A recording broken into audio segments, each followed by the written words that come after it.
business is a debate on motion 8766 in the name of Rachel Hamilton on reconsidering highly protected marine areas. I'd be grateful if members who wish to speak were to press their request to speak buttons. And I call on Rachel Hamilton to speak to and move the motion.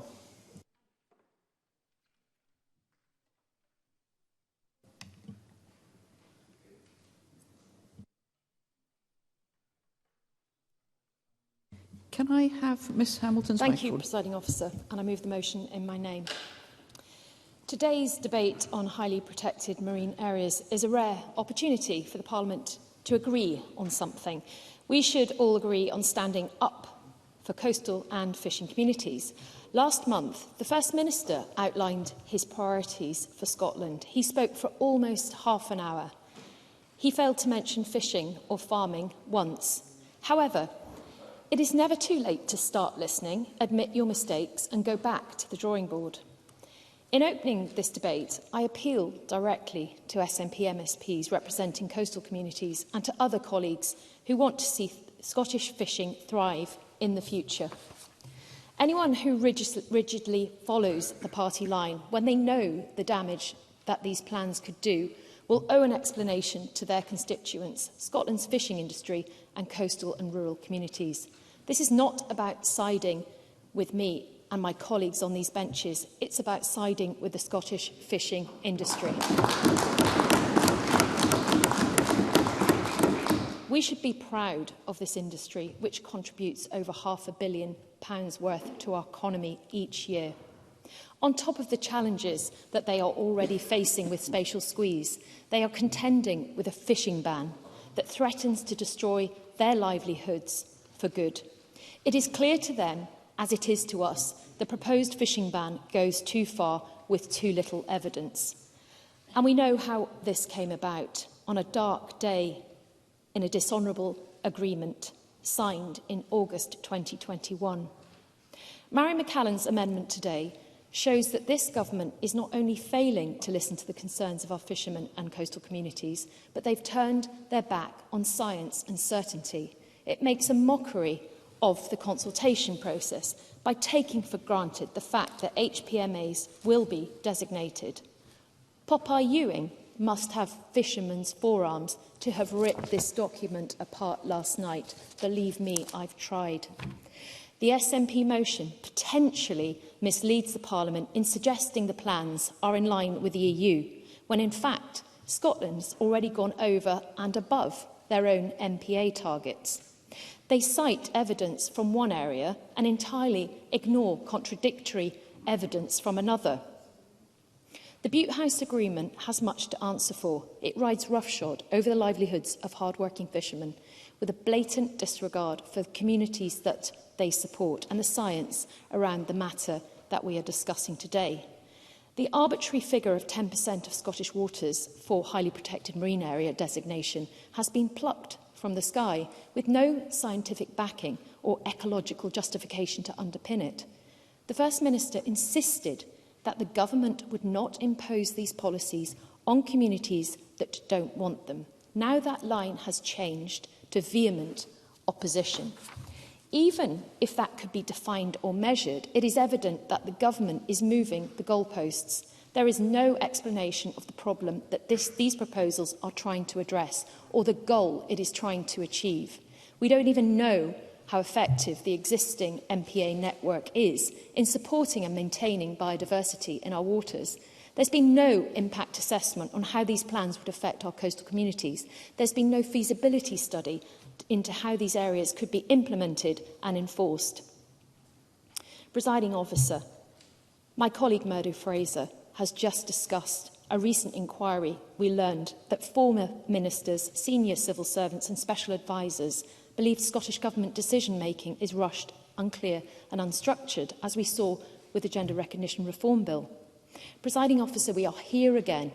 To describe this policy as rushed, unclear and unstructured would be far too generous. But on the other side of this conversation, the fishing sector have taken their time to construct clear, coherent arguments against these proposals. Nonetheless, I think it is important to say that I absolutely understand the need to protect our marine environment. I'm certain that this is another point on which we can all agree. Yes. Cabinet Secretary. I'm grateful to Rachel Hamilton for taking the intervention. In March, her colleague Therese Coffey, the Conservative Secretary of State for the Environment, called HPMAs a vital way forward. She subsequently introduced them in England. How does she reconcile that with her remarks? Rachel Hamilton. The difference between the way that your government are approaching it, Cabinet Secretary, is that you are not bringing on the coastal communities with you. This document is a paper exercise that is an online process that has had no consultation with any coastal communities at all. The difference between the UK government approach is that DEFRA consulted with coastal communities and the fishermen even agreed on the sites that were proposed. No one gets this more than fishermen, Presiding Officer, because without good fish stocks, their businesses would struggle. As the former Finance Secretary said, sever the lifeline of fishing and you undermine the wider economy of coastal communities. She is right, and this is a clear sign of the need to work with fishermen on these issues instead of imposing arbitrary, unevidenced restrictions on their activities. With sustainable fishing practices, our fleet has seen fish stocks rebound over the last 20 years. Plaice, hake, haddock have all seen their populations grow considerably in this time because of their own sustainable practices. And that is down to the hard work of those fishermen who know our seas best, not the result of top-down desktop policies, as we heard last night in Beatrice Wishart's debate. Our coastal communities have asked for the Scottish Government to reconsider these plans. The fishermen in these vulnerable, rural, fragile coastal communities need to be heard. Today, with this motion, the Scottish Parliament is presented with a clear choice. We can stand behind these communities, go back to the drawing board and work with them, rather than against them to protect our seas. Or we can press ahead with these unevidenced, unwanted and hugely damaging plans. We should be under no illusions. These communities are clear that a fishing ban is an existential threat, not just to their jobs, but to their way of life. And we have an opportunity today to send them a message that we have listened and we will support them. And we have a plan to do that. And we want to work with this government and all parties to make sure we can protect them and our oceans. And I believe our amendments reflect this. I believe that the amendments to the motion from Labour and to the Liberal Democrats show their willingness to do this, and I absolutely welcome their support to standing up for fishermen. And I'm sure there will be others on the backbenches who will also stand up for their constituents too. Thank you.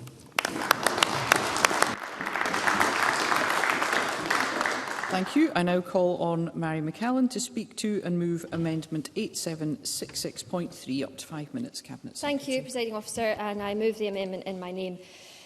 Not having a great deal of time today, I'm going to restrict my opening remarks on behalf of the Government to what I think are the key issues in hand here. Firstly, that it's an unavoidable truth that we are in the midst of a climate and nature emergency. This Parliament recognised that when every party proceeded to pass some of the world's most ambitious climate targets into law. Now, our oceans are a vital part of the emergency response that are needed. Scotland's marine environment stores at least 5.6 billion tonnes of CO2.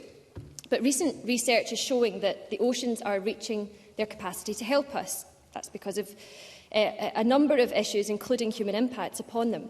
If we don't protect our seas, they will not be able to protect us for much longer. And despite the considerable progress that has been made to improve the state of our oceans, the Scottish Marine Assessment of 2020 shows that a number of species are in decline. The most recent assessment under the the most recent assessment under the UK Marine Strategy showed that across the UK, 11 out of 15 indicators of good environmental status are being missed. And I'll take an intervention from Finlay Carson. I appreciate the Cabinet Secretary taking the intervention. Could you set out exactly how banning fishing will reduce greenhouse gases? Cabinet Secretary. Finlay Carson may wish to use language such as banning fishing. The point is that we are in a consultation. We're in the midst of a consultation which asks exactly about the principles of HPMAs, including how they are constituted and what features we may wish to protect, including blue carbon, which would directly respond to your point. But it's not just about carbon, it's about ecosystems, it's about species abundance. all of which are absolutely critical to equilibrium in our natural world, all of which is connected to the climate emergency. So I would expect Finlay Carson to understand that. And that matters to me, Presiding Officer, and that matters most of all to the people who are economically, socially and culturally connected with our seas. And of course that brings me to my second point, that it's an unavoidable truth that as we take the action that we have to take to respond to the climate emergency, we have to do it in a way that's fair, that's just, that leaves no one and no community behind. And that's a task that I'm committed to, it's a task that this government is committed to, and it's one that we take very seriously indeed. And that is why we have approached this really complex and emotive topic with as much democracy as we possibly can. It's why, being so early in the process, the Scottish Government has held no less than 40 stakeholder meetings, both in the development of the consultation and since then to assist stakeholders in completing the same. I'm sorry, I don't have any more time to take interventions from the Conservatives. The meetings that we held included regional inshore fisheries groups, the Scottish Fishermen's Federation, the Communities Inshore Fisheries Alliance, the Scottish Creole Fishermen's Federation. It's why we met yesterday with MSPs, it's why I've committed to meet with communities across the summer, and it's why I reiterate my commitment to look very closely at the thousands of consultation responses that we have received. And I commit myself to that without politicking, without positioning, which, with regret, I'm afraid some are very much engaging with. Let's be clear, every party in this Parliament was elected on a manifesto commitment to marine protection. The Conservatives stood on a manifesto... No, I don't have time, I'm afraid. The Conservatives stood on a manifesto commitment to HPMA pilots. The Labour Party stood on a manifesto to include 20% of Scotland's waters in highly protected marine areas, double what this Scottish Government consultation proposed. So I assume, Presiding Officer, that we can agree that action is needed. But I want to address, in the time I have left, I realise I'm very short of time. I'm afraid, Cabinet Secretary, that you are over time, and I will have to ask you to conclude at this point. Let me just... I cannot, regrettably, as we are very tight for time this afternoon. I now call on Rhoda Grant to speak to and move Amendment 8766.1. Thank you, Presiding Officer. I want to start by expressing our disappointment at the Scottish Government's amendment. The tone and the content don't demonstrate any understanding of the consternation felt by our coastal communities. Let me be clear. We are all concerned about our marine environment and protecting it, none more so than those whose parents fish the seas, who themselves continue to fish and who wish to make sure that their children will be able to fish in the future as well. In support of the Government's proposals, we often have quoted the example of Lamlash Bay, but that example makes my point. Lamlash Bay was not imposed on the community by the Government. It was fought for by the community, by local people who know their seas, who fought hard for the powers for which the Scottish Government now seek to take credit. It took them 13 long years to fight a system and get that protection. It's also noticeable that Broad Bay is not so often quoted as an example. Presiding Officer, these HPMA proposals seek to ban the most sustainable form of fishery that we have, and that's static gear boats. They're small boats that fish in local waters. They can't move to other fishing grounds. A very short... Rachel Hamilton. At Broad Bay, the only species that's really left, I believe, is starfish. That is correct, and it has caused untold damage to the fishery there. I think the other thing that can't help but leave us gasping at this proposal is that paddle boats and swimming can also be banned under these proposals. It makes no sense at all. We're also concerned that more and more fisheries will be funnelled into smaller areas that will end up overfished. And it's really concerning that these proposals have been talked down. The First Minister gave the commitment that they wouldn't be imposed on coastal communities. The Scottish Government motion now says they will not be imposed on communities that are vehemently opposed to them. Do they really want to see those communities demonstrate vehement opposition? What would that look like? This is not a just transition. I already am hearing about boats going on sale and families preparing to move away as a direct result of this policy. It's deeply damaging, and given that these areas concerned are also subject to depopulation right now. The uncertainty surrounding this is damaging local economies. People can't invest, banks won't support them, and their businesses may not have any future. It's not just fisheries that are involved, it's fish farming, seaweed cultivation and harvesting. The list is long, and many, as well as including many businesses that depend on marine tourism. Yet Scotland areas are exempt.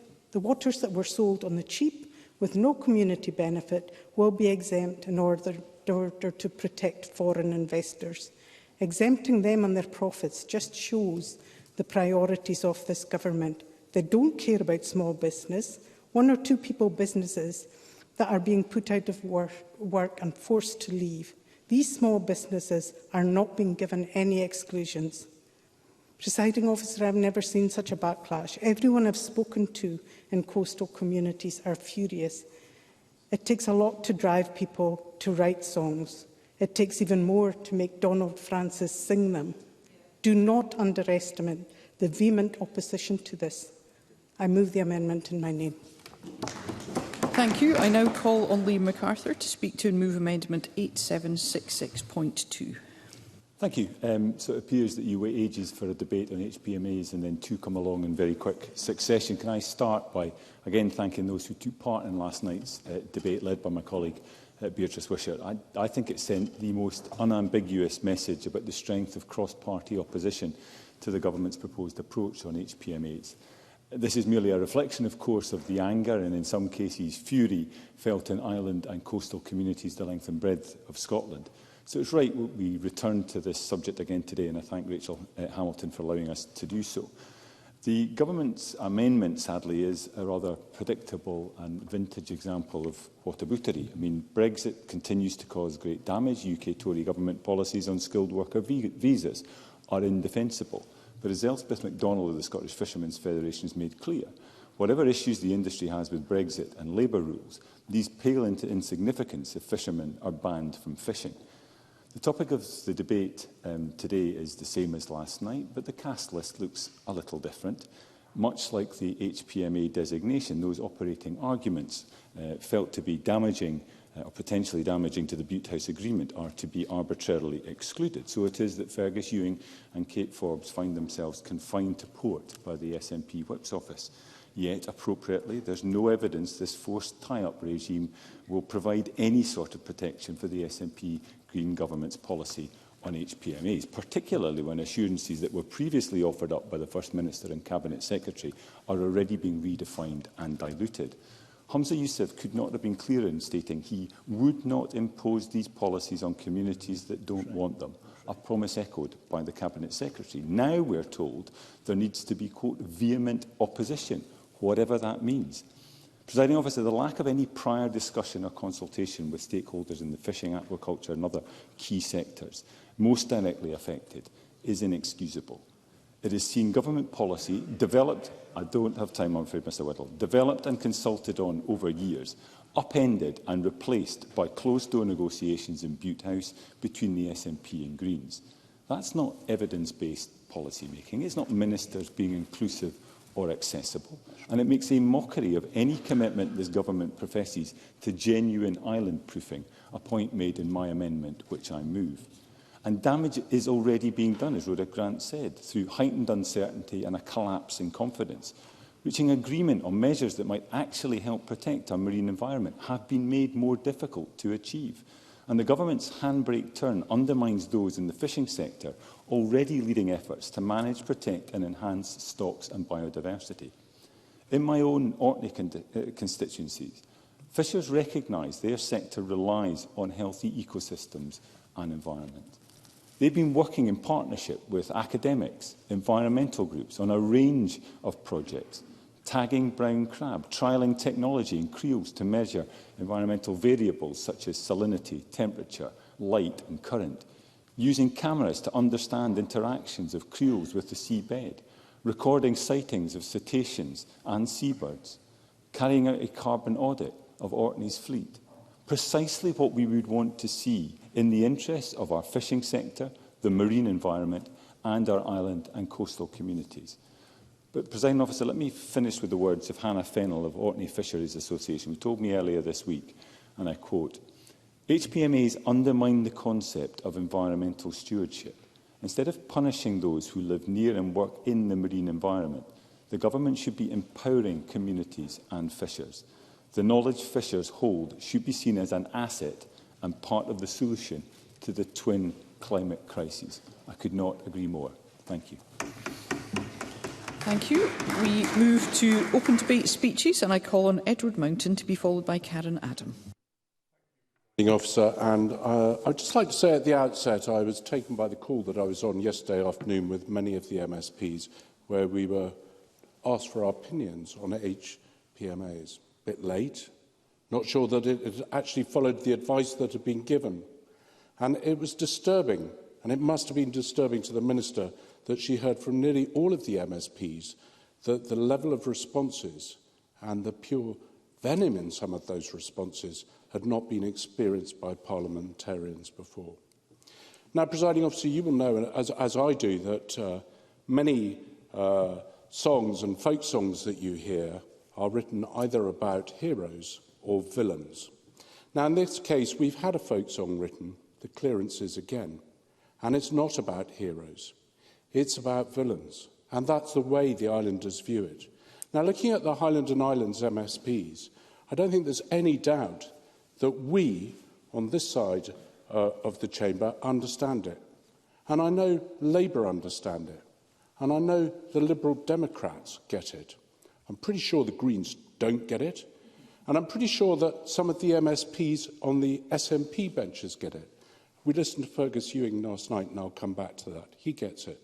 And I think Kate Forbes gets it. But what's clear is the other two Highlands and Islands MSPs, Mary Todd and Emma Roddick, don't get it.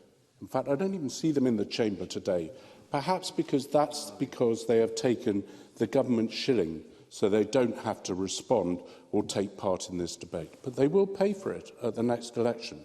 Of that, there is no doubt. Presiding Officer, yes, I would take an intervention. Beatrice Wishart. Thank you, Edward Mountain, for taking the intervention. He'll know of the united opposition by the whole of Scotland's seafood sector to HPMAs. Does he agree with me that these proposals are not only about the survival of fishing and aquaculture, but also the very communities that rely on them? Edward Mountain. Absolutely they are, and I'd like to thank, at this stage, Beatrice Wishart for enabling the debate last night. It was really interesting, because one thing that we must understand, and I'm going to come on to it, is the importance of those people who are employed in the local economy and live in the local economy, not to have their livelihoods destroyed. Now, Presiding Officer, there's no doubt if you start a hare running, it's difficult to stop it. And that's exactly what this government has done with HPMAs. They have no clear idea how they're going to achieve their aims, but they have a clear idea that they've got to get on with it because the Greens are telling them to do it. They've got no clear idea how they're going to save the jobs of the fishermen. But the Greens don't care about that because, to them, those jobs are collateral damage. And they are going to push on with a policy that, to me, is not based on the knowledge of those people who live and work in the environment, who have protected that environment, who cherish that environment and have no wish to destroy it because it forms part of their livelihood.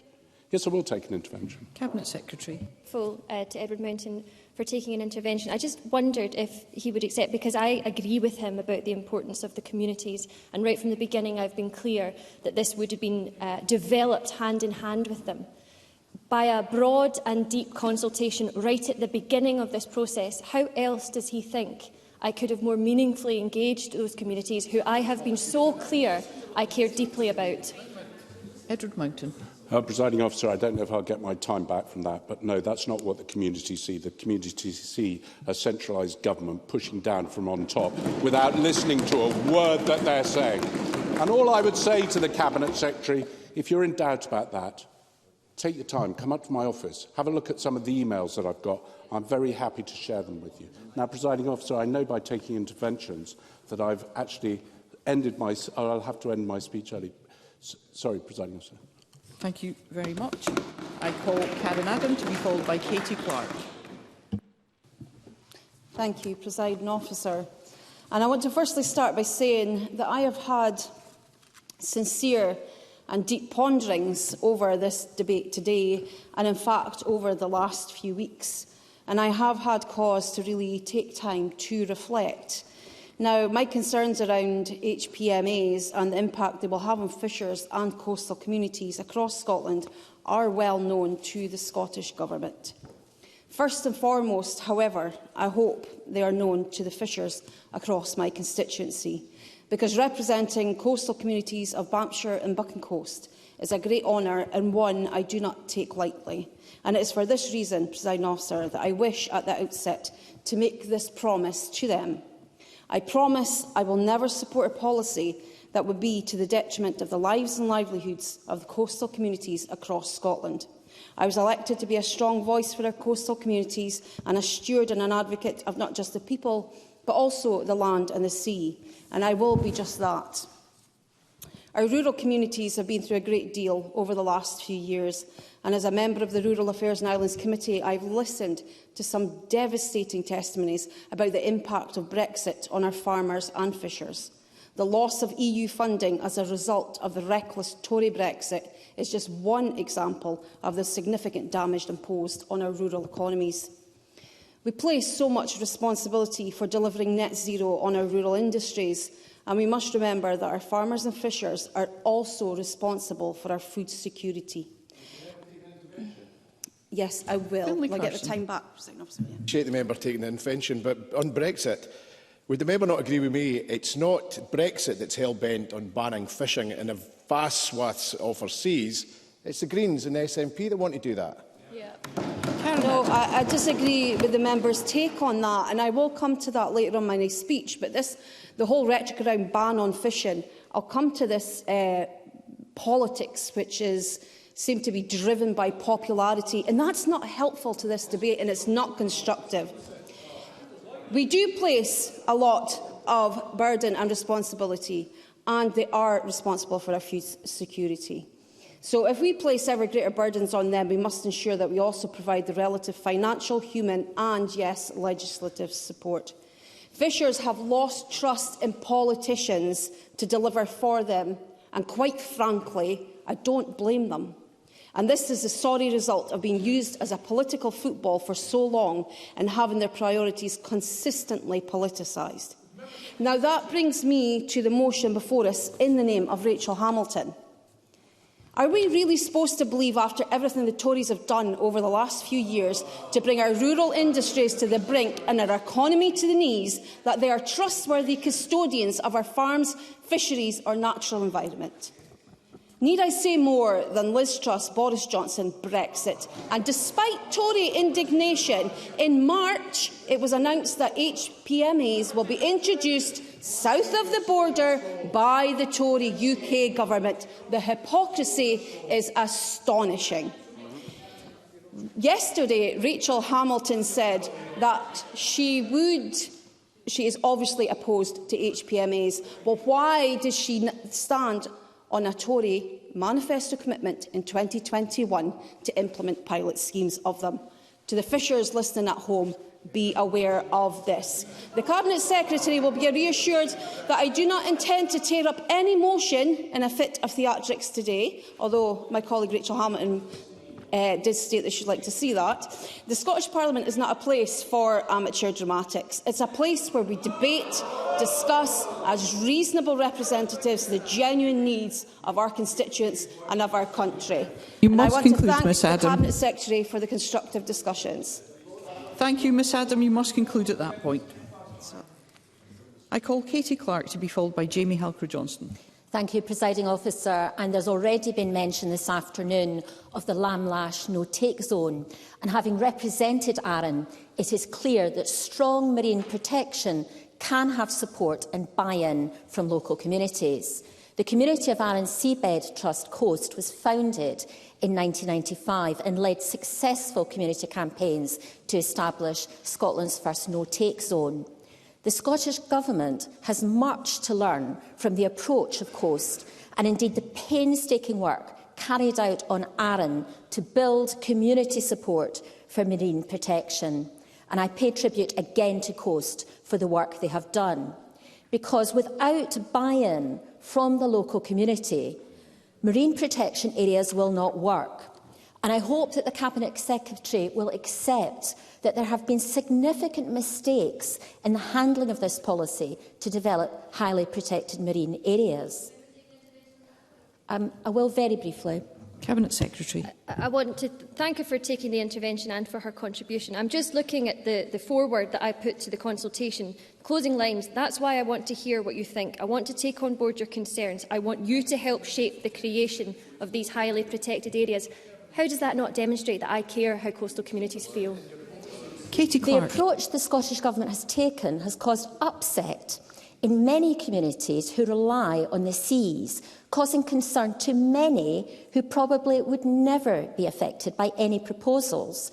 So I hope that the Cabinet Secretary will accept that it would be far preferable for the Scottish Government to have come forward with specific proposals to restrict particular practices in defined areas and with a full and genuine consultation and evaluation process. I don't think I'll get the time back, so I apologise, I won't take an intervention. The approach, however, the Scottish Government has taken has created maximum distress and anger.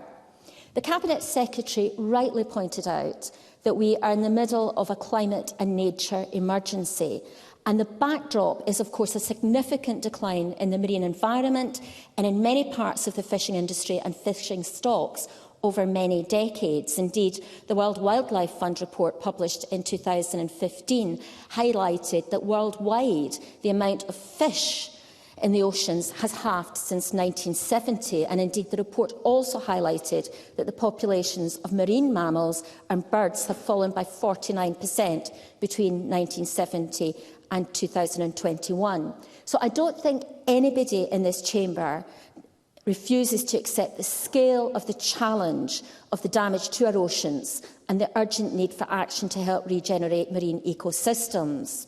Indeed, many parts of Scotland, such as Ayrshire, where I come from, had significant fishing industries in the past, with coastal communities relying on the industry for jobs and livelihoods. However, what we've seen over many years, for example, with the removal of the coastal limit on bottom trawling in 1984, is significant damage to Scotland's seabed habitats by policies from government. And the use of high-impact and unsustainable fishing practices, no doubt, have taken significant toll on our seas.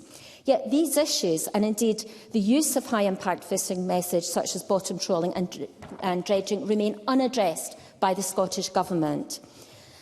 And indeed, more than 17,000 tonnes of fish is estimated to have been discarded by Scottish fishing boats in 2021 as a result of the policies, and the future catching policy is unlikely to address these issues. The Scottish Government have failed to come forward with a sustainable fishing policy. We need marine protected areas, but to get that we need community buy-in. Thank you. And I call Jamie Halcrow-Johnston to be followed by Alistair Allen. Thank you, Presiding Officer, and I'm delighted to speak in today's debate, one which will be watched with interest and with real concern in coastal communities across my Highlands and Islands region. Can I thank all the individuals and organisations who have provided input into today's debate, including many constituents who have been in contact. And let me be very clear, they are almost without exception strongly opposed to the Scottish Government's plans, and they represent communities from right across my region. And I think it's important to listen to my constituents. One of them, Kate from Dingwall, recently said of the Government's plans that no other EU country has implemented HPMAs and there is no evidence to demonstrate they actually achieve their aims.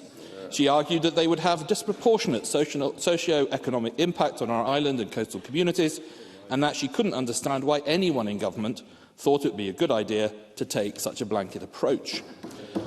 Well, I hope Kate from Dingwall will stand by those comments she made when campaigning for the SNP leadership, and that she will stand up for our constituents and our coastal communities today by voting against the Scottish Government's shameful attempt to water down the Scottish Conservative motion. Only by doing so will she send out that clear message that she opposes these SNP Green proposals. And I hope those of our SNP colleagues who represent coastal communities will do the same. They will know as well as I do the real anger their government's plans have caused, and the real fear for the future it is causing in these often fragile communities. And they will know that if they prioritise the deal with the Greens over the future of their communities, they will never be forgiven. Presiding Officer, these plans have been rejected right across the Highlands and Islands. Highland Council warned that they will stop vital economic activity in fragile, remote and rural communities, and they reference concerns raised with them that makes comparisons between these proposals and the Highland clearances. Orkney Islands Council has said they believe the proposals could have an adverse economic and social impact on Orkney's communities, and they would strongly oppose the introduction of HPMAs, including by judicial means if necessary. I apologise to the Cabinet Secretary, I just don't have time. And Orkney's supply chain would be impacted too. Julius Garrett of Garrett Brothers said the proposed HPMAs would be devastating not just to the aquaculture and fisheries sector in Orkney, but also to the hundreds of jobs in the supply chain which depend on these businesses. In Shetland, the Shetland Fishermen's Association called the government's plans one of the most pressing threats facing all sectors of Shetland's fishing fleet and therefore Shetland's entire seafood economy. Daniel Lawson of the SFA said, Shetland's fishermen have proven in the past that they are not opposed to sensible conservation measures, recognising that strong fish stocks and healthy marine ecosystems are in their own interest and in the wider interest of sustaining our fishing community. However, proposals for HPMAs are being driven by politics and pledges and are devoid of any environmental imperative or scientific backing. Ruth Henderson of Seafood Shetland said the aquaculture sector was already highly regulated and warned the Scottish Government of disregarding the importance of the sector to jobs and in providing nutritious food in pursuit of vacuous conservation headlines. Tavish Scott, once of this place and now Salmon Scotland, said the HPMA proposal risking jobs and investment going abroad. How does that fit with the Cabinet Secretary's own claim that our seas must remain a source of economic prosperity for the nation, especially in our remote, coastal and island communities? Presiding Officers, this Green SNP coalition is pushing proposals which would decimate our fishing industry, its supply chain and our coastal communities. And so I urge all MSPs, but particularly those SNP MSPs from the Highlands and Islands, put your constituents first today, not your government and their deal with the Greens. And at decision time, reject the Scottish Government's amendment and back ours.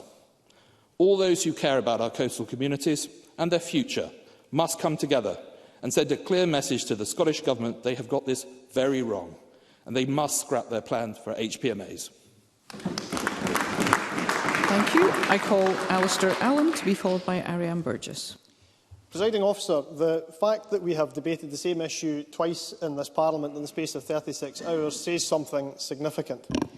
As indicated in the members' debate last night, I have never had to confront anything quite like the issue of highly protected marine areas before, a policy to which, to the best of my recollection, literally every single person of the many in my island community who have offered me a view is strongly opposed.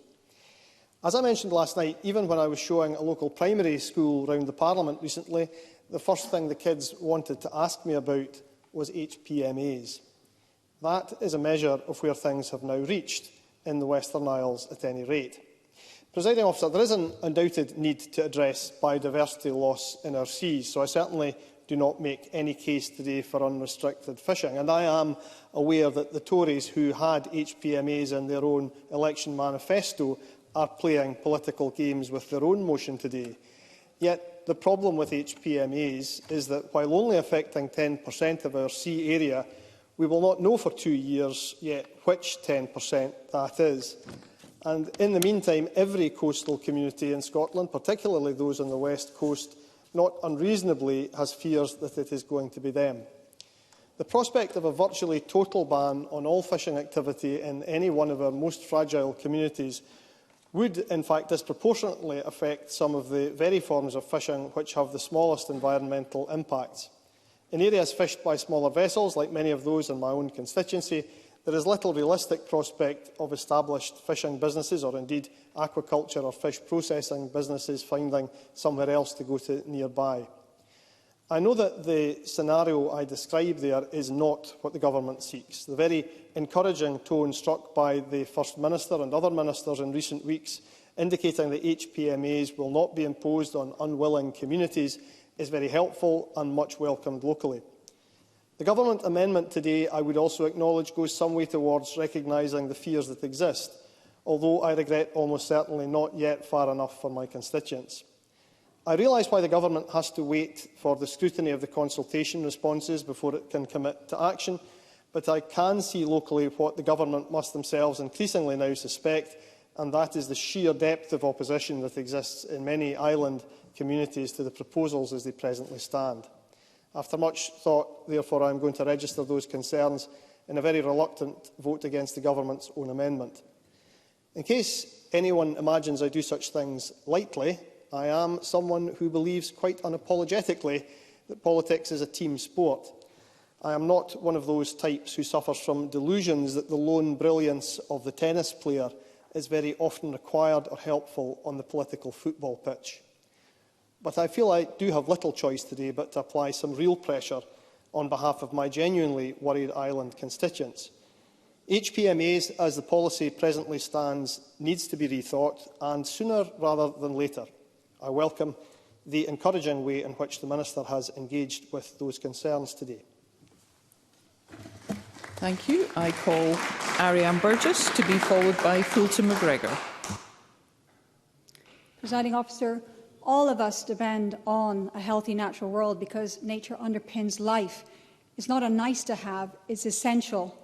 But species are being lost today even faster than in any of the previous 5 mass extinctions. And scientists say ecosystems will collapse if we do not stop this biodiversity loss.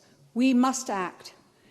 It is in this sense of urgency which led us to ensuring protections for our oceans were included in the Butte House Agreement, because what happens in our seas is just as important as our attempts on land to replant, rewild and reverse the destructive impact humans have had on our planet. And the Scottish Government does not stand alone in proposing HPMAs. Let me share with you some quotes from other supporters. Highly protected marine areas are a vital step forward in enabling our ecosystems to thrive, increasing climate resilience and ensuring we have a healthy and productive marine environment for generations to come. That's the Tory Environment Secretary Therese Coffey just earlier this year. But that's England, you may say. Scotland's marine environment is clearly different. Well, here's the Tory manifesto on which Ms Hamilton and her colleagues stood in 2021. Our coastal communities can thrive and grow while we better protect our marine biology. The two are not mutually exclusive. Their manifesto commits to a pilot of highly protected marine areas. And here's Conservative, I don't have the time, I'm sorry. And here's Conservative MSP Peter Chapman in 2020 speaking in this very Parliament. There's no doubt that no-take zones would be beneficial in the long run, and I genuinely think that having more no-take zones would be good, not only for the environment, but for our fishermen. HPMAs are a policy. I don't believe I will get the time back. I apologise to the member. HPMAs are a policy on which all parties were once united across this chamber. But the Tories cannot stand to see Greens in government actually standing up for our values and delivering our commitments to voters, so have pulled a U-turn.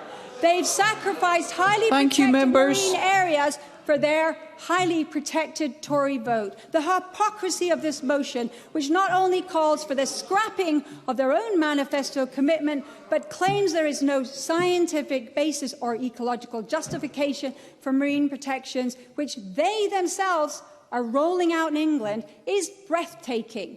No-take zones and strict marine protections are not new policies the Scottish Government has thought up, but standard good practice for ocean protection and recovery, with well-established zones across the world in the USA, Australia, New Zealand and the Mediterranean. The EU are currently passing a nature restoration law, which would require at least 10% of European waters to be strictly protected. To claim that this continent-wide move somehow has no scientific backing takes Brexit-fuelled exceptionalism to an astonishing level. Members, we will not continue shouting across the chamber. But we have just begun the process of community consultation.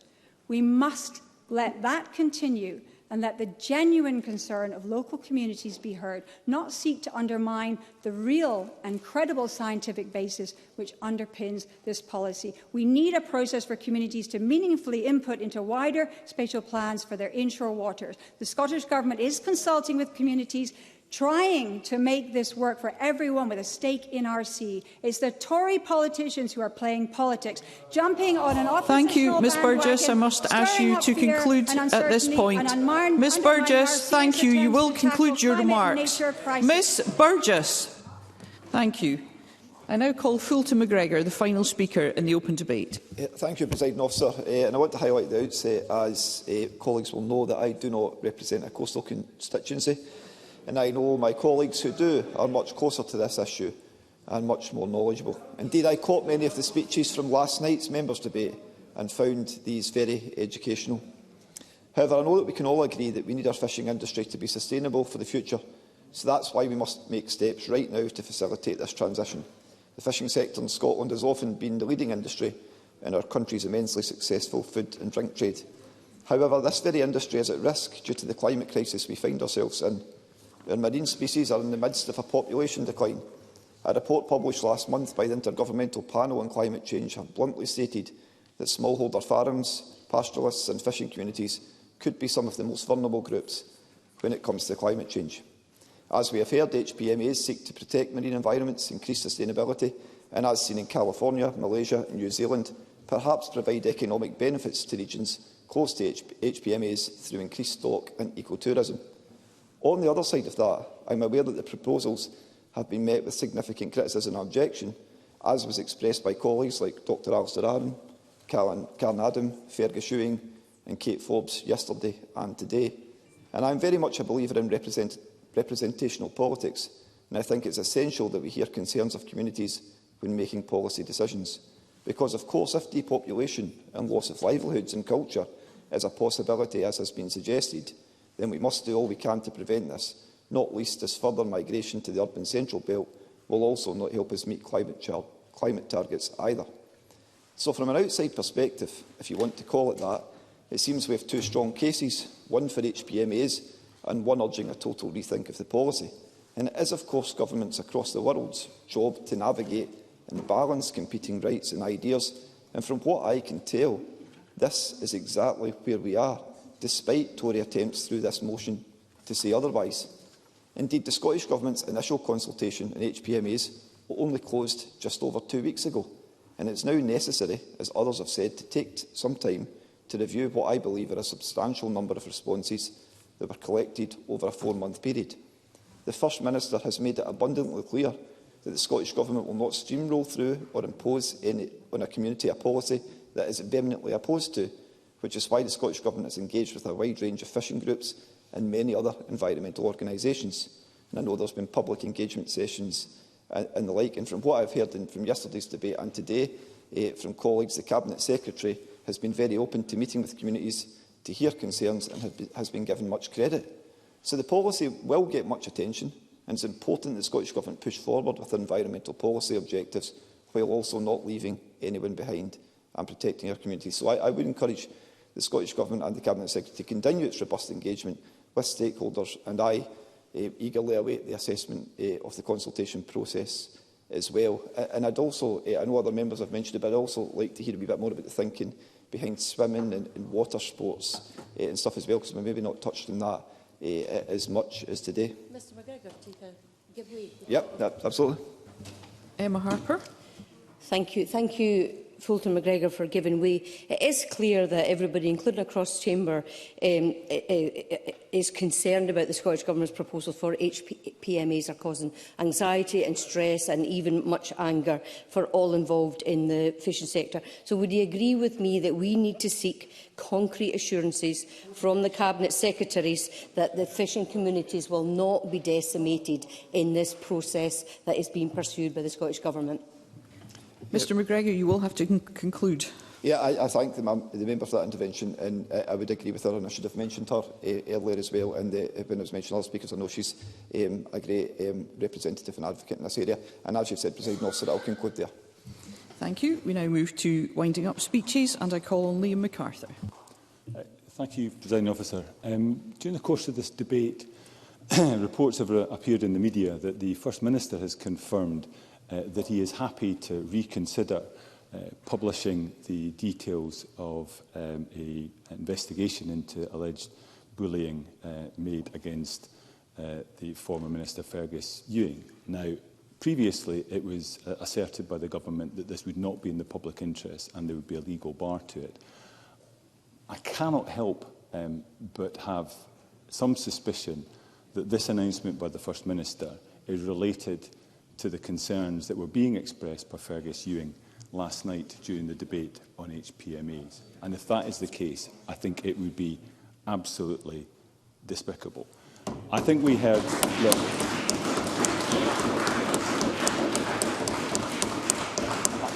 I know this issue raises high emotions. I'd see that in my own constituency, and we've had evidence of it expressed during the debate last night and again today. I think there were some excellent contributions throughout the course of this debate, but I would single out the contribution from Alistair Allen. I know that the speech he gave in the debate last night can't have been easy. I think the speech he gave very passionately in this afternoon's debate would have been even harder.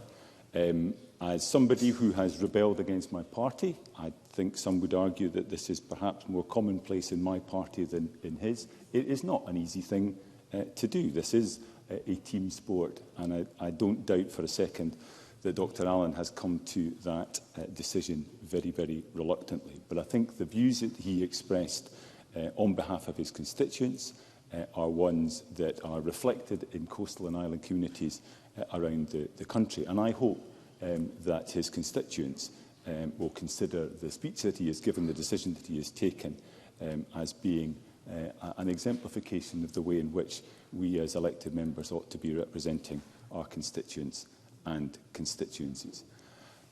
The problems with the approach to HPMAs are many and various. I think the fact that there is a lack of evidence, a lack of clear purpose to the proposals has not helped. But the blunt and arbitrary nature of a 10% designation by a timeline of 2026, I think it puts the tin hat on it for many people. I know the Cabinet Secretary reflected earlier that there is a need for an emergency response in relation to the climate and biodiversity emergency. But in an emergency response, you are still, despite having to make difficult decisions, you're still going to have to bring people with you. And my concern is that the approach the government has taken has so alienated key stakeholders in this debate that the ability to reach agreement on the protections that may be needed going forward is going to be immeasurably more difficult as a result.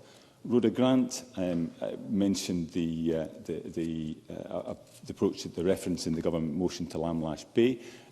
I was very interested in the insights that Katie Clark was able to bring in terms of the bottom-up approach that was taken there, the buy-in that's absolutely needed. And I think that is what we would all wish to see, whether it's with MPAs, whether it's with stricter protections that are put in place. If they're imposed from above, they have no prospect of being accepted and therefore delivering the objectives we wish to see them deliver. This is about the fishing industry, certainly, but it's around depopulation, it's about the viability of many communities. And again, like I did last night, I would simply urge the government to think again, to fundamentally think again on these proposals and the damage that they are likely to cause on island and coastal communities. Thank you. Thank you. And I call on Michael Mara. Thank you, Presiding Officer. This has been a vital debate for our Parliament, but particularly for the communities that we serve. It will, as many members have said, be watched closely by constituents from around our coastal communities. But I think it's also a taste of, and a test indeed, of the very idea of a just transition in the face of what we all recognise as a climate and nature emergency. And that matters to all our constituents across the country, the approach that we take to this idea of just transition. And I do think that Parliament has been clear today across all parties that the government must do better, that it must listen and it must bring these people with them. And so, rightly, I believe when we talk about these ideas of transition, the SNP government continually reject the idea of the Tory approach to economic change, and where they have abandoned our coalfield and our industrial communities over generations. But it must not, and it cannot be, Cabinet Secretary, Lerwick no more, Kirkwall no more, Stornoway no more, Ullapool no more, Arbroath no more. But tragically, I think today's debate is just the latest example in a litany of policies from this government which have failed our coastal, but particularly our island communities. Ferries that don't materialise, a breakdown in crofting regulation, delays in extending reliable broadband provision, housing policies, pushing families out of villages, and a tokenistic commitment to the Gaelic language, which I will come back to. This government's myopic focus on central belt policies has served our island and coastal communities poorly for 16 years. The protection of Gaelic and our ancient cultural heritage cannot be achieved without the protection of the communities that speak Gaelic. The language is a question of economy. The systemic failure of our island communities in the west of Scotland by this government is leading to depopulation and the destruction of livelihoods. So that was made clear in a research paper titled The Gaelic Crisis in the Vernacular Community, published in 2020, and it had this stark warning. The Gaelic speaker group does not have the demographic or societal resources to sustain a communal presence in the islands beyond the next 10 years. 10 years. While we undoubtedly face that climate crisis, the government must recognise, Presiding Officer, the concurrent demographic crisis in the communities most impacted by the proposals that we are debating today. That paper went on to highlight the ongoing economic and demographic challenges in the Western Isles and other island groups exacerbate matters. The retention, let me finish this and I'll bring the Minister in. The retention of young people and young families willing to contribute to community vitality will be central to any credible strategy of revitalisation. Please. I'm grateful to the member for taking an intervention. He rightly sets out a swathe of concerns, but can I ask him, does he accept that where those views are held, by consulting as broadly and as early as I have, and by committing to very closely considering the responses before deciding steps forward, I have engaged coastal communities as early and as meaningfully as I can? I would say to the Cabinet Secretary, not quite gently, I have to say, that meaningful consultation is genuinely about listening and changing. And that is the opportunity that is in front of the Cabinet Secretary today, to accept the motion and the amendments that are in front of her, to listen to some of our backbenchers, but crucially to listen to the people in these communities who do not see, many of them, a future for themselves and for their children and their grandchildren in the places that they love and that we are elected to serve. The government cannot persist in wilful ignorance of the realities of life in those communities. Islanders are making sure of that, and I have to say Parliament today has made sure of that. The people have raised their voices through the consultation the Cabinet Secretary talks about, and those voices are being heard in this debate through many of the speeches. Those voices cannot be ignored. Please, please, please think again. Thank you. And I call on Marie Goujon, Cabinet Secretary. Thank you very much, Presiding Officer. I really do want to thank members for their contributions today, and I'm glad to have the opportunity to take part and close this debate in my role as Cabinet Secretary for Rural Affairs, Land Reform and Islands, given my responsibilities for fisheries, for aquaculture and cross-government work on islands. These are responsibilities that I care about and that I take seriously. And I do really appreciate the gravity of the concerns that have been raised across the chamber today, and I've really listened intently to each of the contributions that members have made. Like the Cabinet Secretary for Net Zero, I represent a rural constituency and coastal communities within it. And like Mary McCallan, I care about what those communities are saying to us and what they're thinking. Just as I know that all of those who've taken part in the debates today, yesterday, as well as took part in the meeting with Mary McCallan and myself, do too. All of that is very clear from the contributions that we've heard in the chamber this afternoon. Firstly, I want to welcome the widespread and the shared recognition that I think we all have of the importance of the Scottish fishing industry, the aquaculture industry, as well as the importance of having healthy and vibrant coastal communities. Scotland's marine environment is a national asset that we are privileged to have. The resources it provides maintain, they create jobs, it brings prosperity to coastal and island locations and to the wider supply chain across Scotland. But we need to, yes, I will. Liam Kerr. I'm very grateful. Just on that last point, I wonder what assessment has the Scottish Government made on the economic impact to those very fishing communities and coastal communities of a fishing ban? Cabinet Secretary. I'm sure the member will be aware that we've published partial information in relation to that. But of course, in relation to the socio-economic impacts, the island community impacts assessments, we can only fully complete those when we have sites in mind, so we know what the exact impact of that is going to be, and we can look at that more fully. And that's why the partial assessments were included within the papers. Now, sorry, not at the moment. I need to make progress. We need to recognise that our marine environment and the resources are also under pressure like never before, and that bold and ambitious decision-making is needed to ensure that we do have that sustainable future. Alongside other priorities the Government are delivering, HPMAs will have a role in helping to preserve our natural capital our marine industries depend on, and safeguarding our marine environment for future generations to enjoy. And that's essentially what this is about. This Government's priority is the long-term sustainability of our communities, for our economic growth, supporting people to live and work in our rural areas and really helping those communities thrive.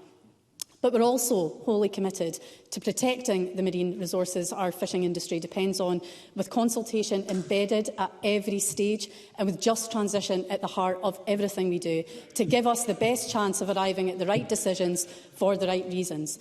Now, this is the complete opposite approach to what we're seeing be delivered elsewhere. We don't have to look far to find those examples. HPMAs are in the process of being introduced by the UK Government, who are implementing pilot sites in England. They're doing that, and we're seeing that being done in a top-down way, with unclear goals and in inappropriate locations. And I think it's also important to remember that 2 of those sites have already been dropped because of rejection by those communities. Unlike the Tories, this Government isn't willing to base the future of marine protection in Scotland on pilots in English waters and based on the English fishing industry, when they are profoundly different from those in Scotland. And to do that would mean that Scotland's unique interests are being disregarded.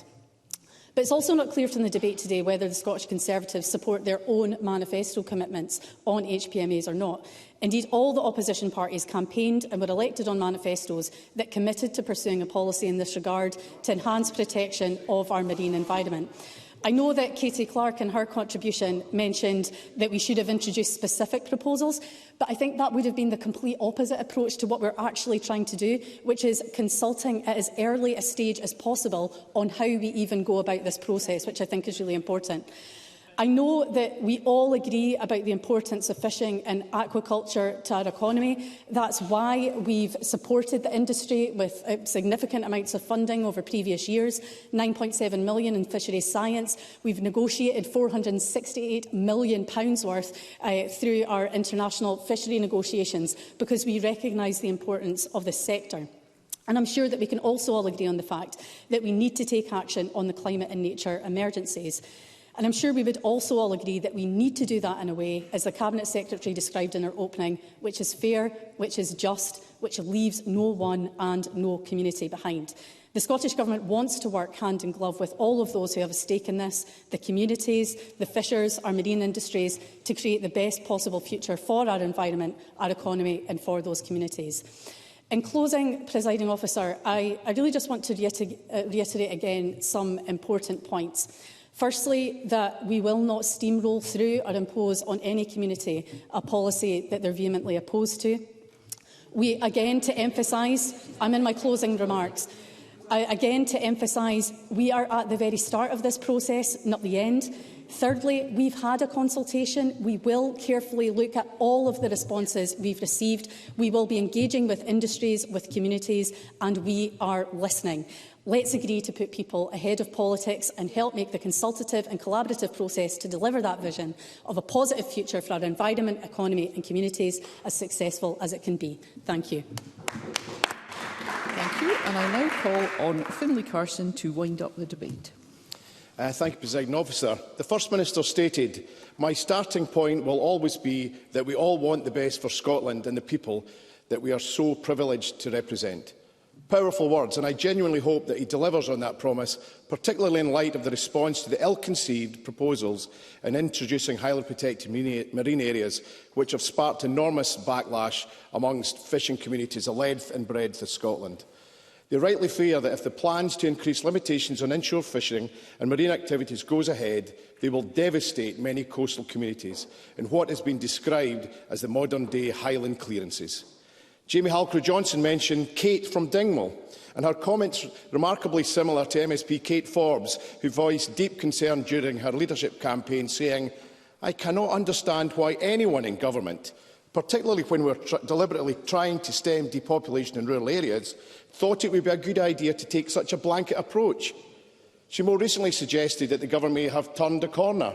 Sadly, from what I can see from the government's amendment, the only corner they've turned is the corner that leads to a dead end for our fishing communities. Would Finlay Carson take an intervention? I certainly will. Rachel Hamilton. Would Finlay Carson be able to enlighten me as to the government motion what an HMPA means?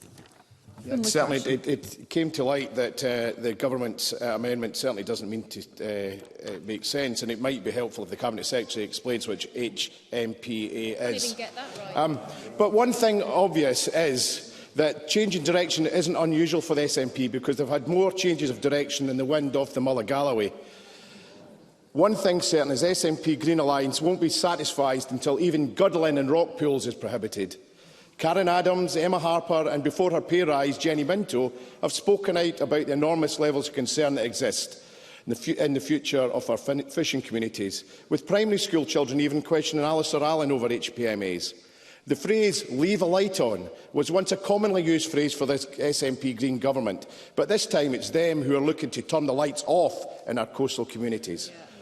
Perhaps the most emphatic critic has been Fergus Ewing, stating, "The only mention of fishermen says that what they do is destructive," describing the consultation document as a notice of execution. If these HPMAs go ahead, everyone involved in our seafood industry sector will have the spectre of redundancy hanging over them for many years to come. Is the Scottish Government going to seriously jeopardise plans for a workable blue economy just to appease the Greens, who, make no mistake, are the extremists behind this highly contentious back-of-a-fag-packet policy commitment? They can't even turn up in the chamber in any numbers to defend their policy. Yeah. There is no robust policy analysis, no data underpinning the process, no time to establish baselines, no indicators to measure the effect, and, critically, no assessment of the impact of thousands of families in their rural communities. But should we be surprised, given the central belt bias that we often see from this Green SNP coalition? It's only the Scottish Conservatives who understand and stand up for our rural and coastal communities. Yeah. Seafood, Presiding Officer, is a key part of Scotland's transition to net zero, and we need policies that support sustainable low-emission food production, and that goes hand in hand with marine conservation. The seafood sector is highly supportive, and for generations has practised meaningful and well-founded conservation, but the HPMA policy fails to appreciate that. These proposals for I don't have time. These proposals for HPMAs threaten balance, with the government unable to provide any substance to why they believe they are needed. As Elspeth MacDonald of the Scottish Fishermen's Federation points out, the latest response from the government is both misleading and hugely concerning. It takes as fact that HPMAs will happen, making a complete mockery of the consultation process. The Scottish Government is clearly only interested in discussing where HPMAs will be imposed, not whether the case for them has been made. Karen Adams has already sought to be given assurances from both the First Minister and the Cabinet Secretary that HPMAs would not be imposed on communities. Now, that language has now changed to communities that are vehemently opposed. Does that mean protests outside Parliament or gunboats quelling troublesome fishing boats? If vehemently could be defined or measured, it's evident that the Government has moved the goalposts. Perhaps Mary McCallan can tell us what she plans to do if the consultation reinforces the universal opposition to HPMAs from coastal communities across the width and breadth of Scotland. What happens to the Butte House Agreement commitment to the Greens to bring 10% protected areas in? Furthermore, the Scottish Government makes a misleading statement claiming the plans are in line with those of Europe. Wrong. They're going to exceed them. The EU target is 30% of waters, similar to our existing MPAs, which allow some fishing and aim to strike the right balance between conservation and sustainable harvesting. Scotland has already almost 40% of its waters under some protection. So here we're adding another 10% of total fishing ban. Now, I'm quite sure that even SNP Treasurer can do that simple sum. The Cabinet Secretary said she cares, she empathises, she's a rural MSP and deeply connected and listening, but not so deeply connected or willing to listen to stakeholders in the Hunting with Dogs bill, where she effectively banned the legal activity of rough shooting after watching a YouTube video. And she doesn't understand that Muirburn doesn't burn peat. So how can we place any trust in her or our colleagues' judgment to get this right? This is all the signs of being another example of bad policy making. Acronyms seem to be the common thread of Green SNP policy, from DRS to GRR, R100 to UNCR, and now it's HPMAs. It should be TTFN, ta-ta for now for this policy. It should be tagged Do DNR. Do not resuscitate this dead duck policy. Our manifesto supports a pilot, but we did not support a blanket introduction of HPMAs. Presiding Officer, in closing, we've already heard about the anti-HPMA protest song, The Clearances Again by Skipponish, highlighting the real fear surrounding the serious economic and social devastation this policy will bring. My song marks a fight for survival, a Mayday cry we cry. We will stand for the rights of our children, we will not let our islands die. Alistair Allen, Karen Adams, Enna Harper, Jenny Minto, Marie Todd and Enna Roddick, don't allow yourselves to be bullied by the whips. Stand strong for your communities. Where will you place your allegiance at decision time? With extreme policies of the Green or with the communities you represent? Please conclude, Mr Carson. You will be letting your communities down. They will be watching.